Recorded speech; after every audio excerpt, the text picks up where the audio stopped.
Assalamualaikum warahmatullahi wabarakatuh.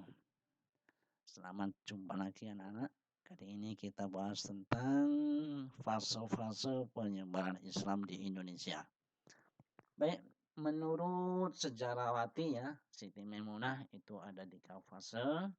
Yang pertama tahap kehadiran pedagang muslim sebelum abad ke-13.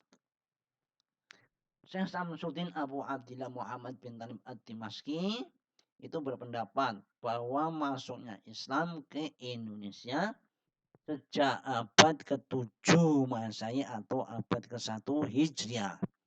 Ia mengatakan bahwa Islam masuk ke Indonesia itu melalui Champa, yaitu wilayah yang sekarang masuk Kamboja atau Vietnam sejak zaman Khalifah Utsman bin Affan. Ya, itu. Baik, lanjut.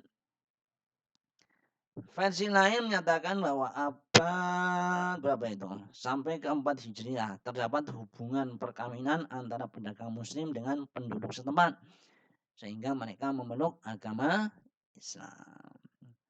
Nah, bukti lain adanya makam Fatimah binti Maimun di Leren ya, Gresik dengan angka 475 Hijriah atau 1082 Masehi.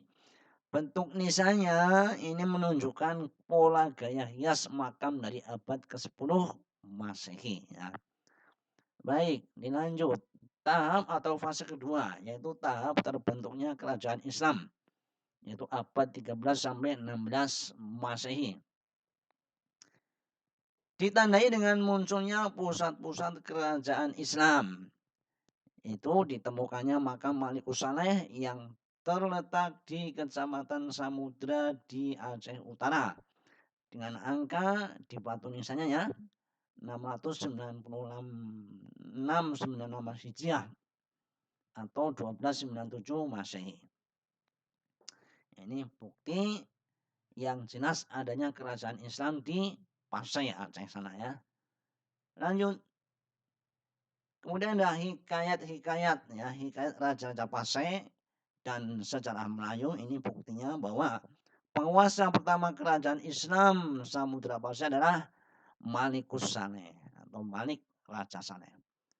Tapi ada bukti lain ya, di Barus ya, itu telah ditemukan makam seorang perempuan yang bernama Tohar Amisuli dengan angka tahun 602 Hijriah.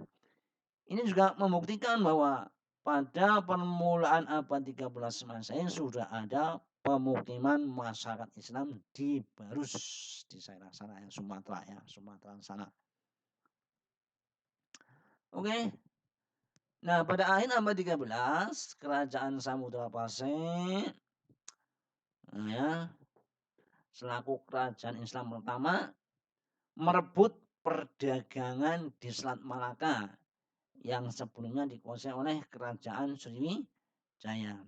Ini terus berlanjut ya sampai berdirinya kerajaan Malaka di Semenanjung Malaysia. Nah, Sultan Mansur Shah ini adalah Sultan ke-6 kerajaan Malaka yang membuat Islam sangat berkembang di pesisir timur Sumatera dan Semenanjung Malaka. Baik, lanjut. Nah, pada akhir abad 15 atau permulaan abad 16, pusat dagang di pesisir utara Jawa seperti kota Gresik, Demak, Cirebon, Banten itu juga telah menunjukkan adanya kegiatan keagamaan Islam oleh para wali-wali di Jawa. Nah, pada abad ke-16 Masehi, kegiatan itu muncul sebagai kekuatan politik dengan adanya atau dengan berdirinya kerajaan Demak sebagai penguasa Islam pertama di Jawa. Nah, para wali dibantu pihak kerajaan Demak, kemudian Pajang dan Mataram ya, mengembangkan Islam ke seluruh daerah-daerah penting di Jawa, bahkan sampai ke luar Jawa seperti Banjarmasin ya, Kalimantan, Hitu, Ternate, Tidul dan Lombok. Maluku, Lombok ya. Lanjut. Fase ketiga yaitu pelembagaan Islam. Pada fase ini pemangku kerajaan berguru ke pusat pendidikan Islam seperti Ternate berguru ke Giri ya, ke pondoknya Sunan Giri di Gresik. Nah, Islam yang pusatnya di Pasai tersebar luas ke Aceh, di Sumatera, Semenanjung Malaka, Demak, Gresik, Banjarmasin dan Lombok. Awalnya di Aceh terus ke Jawa ya, ke seluruh pulau-pulau di Nusantara. Bukti penyebarannya ditemukan cukup banyak. Di Semenanjung Melayu ditemukan bentuk-bentuk nisan yang menyerupai bentuk-bentuk batu nisan di Aceh. Nah, ini ya, bukti bahwa Islam itu Aceh sebagai awalnya Islam, makanya julukannya Serambi Mekah. Dari sana Islam berkembang ke Jawa, Kalimantan, Sulawesi, Sumatera dan sebagainya ya. Lanjut. Nah, di Kuin Banjarmasin ya, tepatnya di komplek pemakaman Sultan Suriansah, terdapat batu nisan yang mempunyai kesamaan dengan yang ada di Demak dan Gresik. Nah, ini ya. Pokoknya Islam itu di Nusantara ya sama karena memang awalnya dari Samudra Pasai. Kemudian di pemakaman Senopanang terdapat sebuah batu nisan yang memiliki gaya Jawa Timur. Ya. Oke, Islam juga tersebar di Sulawesi ketika raja pertama Talo yang menjadi Mangkubumi kerajaan Goa bernama Imaningkaing Daeng Jonri Karaing Katangka masuk Islam pada tahun itu ya. Kemudian ia bergelar Sultan Abdullah awal Islam. Islam menyebar ke daerah Abdul Makmur Khatib Tunggal yang lebih dikenal dengan penyebar Islamnya ya, itu dikenal dengan Dato Ribandang. Dia seorang ulama yang berasal dari Minangkabau. Lanjut, kemudian Islam tersebar di Lombok yang dilakukan oleh Sunan Prapen. Ya. Dalam Hikayat Banjar dinyatakan bahwa Banjar Kalimantan diislamkan oleh kerajaan Demak dari Jawa ya. Jadi Demak mengutus ulamanya ke daerah Banjar. Oke, Kalimantan Timur, ya, daerah Kutai Kartanegara. Juga daerah yang pertama kali mendapat pengaruh Islam dari Dato Ribandang. Nah, itu ya, beserta temannya namanya Tan Tunggang Palangan. Lanjut. Nah, sekarang hikmah pembelajarannya. Ya, setelah kita belajar tentang masuknya Islam ke Indonesia, nah kita harus memetik sebuah pelajaran. Bahwa dalam mengajarkan Islam harus menggunakan cara-cara yang ramah, bijaksana, bukan cara kebencian.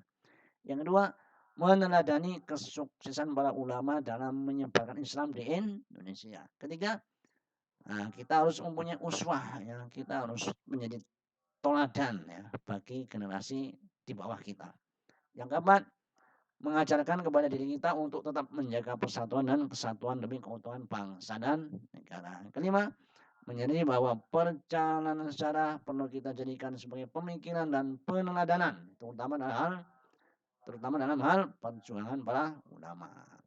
Ya. Baik itu ya. Jadi adanya sejarah itu adalah sebagai pembelajaran, bukan hanya dibaca. Maka Quran berkata ya, faksusil qasasa la'allakum tatafakkarun.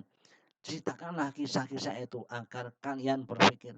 Makanya Quran itu yang tebalnya 30 juz itu kebanyakan isinya kisah-kisah umat dahulu. Umatnya Nabi Fir'aun, umatnya Nabi Musa, umatnya Nabi Sulaiman dan sebagainya ya. Kebanyakan itu.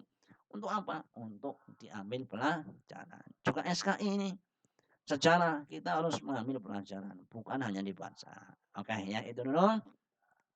Silakan disetin ulang ya, muka-muka ada manfaatnya ya. Karena ini durasinya terbatas sekali, hanya 10 menit. Saya belum beli ini ya, masih gratisan, makanya yang pendek. Oke, itu dulu. Assalamualaikum warahmatullahi wabarakatuh.